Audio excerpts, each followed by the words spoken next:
Hi ಸ್ನೇಹಿತರೆ, ಎಲ್ರಿಗೂ ನಮಸ್ಕಾರ. ನಾನು ನಿಮ್ಮ ಕಾವ್ಯ.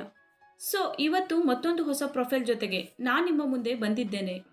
ಪ್ರೊಫೈಲ್ ತುಂಬಾನೇ ಚೆನ್ನಾಗಿದೆ. ನಿಮಗೂ ಕೂಡ ಇಷ್ಟ ಆಗುತ್ತೆ ಅಂತ ಅನ್ಕೊಂಡಿದ್ದೇನೆ. ಹಾಗಾಗಿ ಎಲ್ಲಿಯೂ ಕೂಡ ಸ್ಕಿಪ್ ಮಾಡದೆ ಕೊನೆ ತನಕ ನೋಡಿ.